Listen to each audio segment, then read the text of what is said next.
Okay, now subtracting polynomials is just like adding polynomials in both the vertical and horizontal format. The only difference here is that we are subtracting our terms instead of adding. So this one I'm not going to spend a whole lot of time on because you've already seen the keys here in terms of the different formats.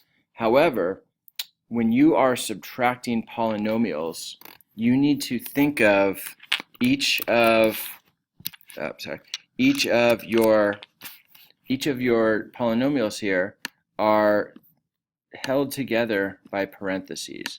So you can't forget about that. So again, when you're looking at subtraction, the wording is really important here. So when it says subtract this polynomial from this polynomial here, that means we're taking our 8x cubed minus 3x squared minus 2x plus 9 minus this other polynomial. Let me go ahead and show you what that looks like. So we're subtracting this from this, so that means when we set this up vertically, 8x cubed minus 3x squared minus 2x plus 9 is going to be on top, and 2x cubed plus 6x squared minus x plus 1 will be on bottom. So what we want to do is align like terms, and when you're subtracting, you're really just adding the opposite of the subtracted polynomial. So like I said, we're subtracting the first one. So again, you want to remember that it's in parentheses. So what you do is you can just set it up like an addition problem, but just add the opposite signs.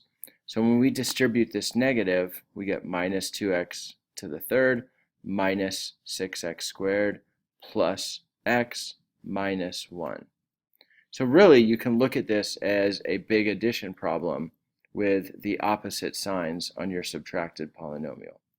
So here we get 8x cubed minus 2x cubed minus 3x squared minus 6x squared minus 2x plus x plus 9 minus 1. So again, you're lining these up vertically, but you just want to remember, when it tells you to subtract one polynomial from a second, you're taking your second minus your first. Same thing in our second example. When we want to do this horizontally, again, we're subtracting our first polynomial from our second, which means we get our second minus the first. So what we want to do again is, because it's subtracting, write the opposite of the subtracted polynomial, then add like terms. And again, this is going to be vertically or horizontally. So we're taking our second polynomial minus our first. So we're going to go ahead and distribute this negative sign, write the opposite of each term, and then we just add like terms right here. 2z squared minus 3z squared is negative 1z squared, plus 3z minus z plus 2z, and then plus 4. Okay, so key to remember on subtraction, you are just adding the opposites. And the important thing, or the key here, is to vertically align yours in the correct way. So when you're subtracting polynomial 1 from polynomial 2, that means it's going to translate into polynomial 2 minus polynomial 1.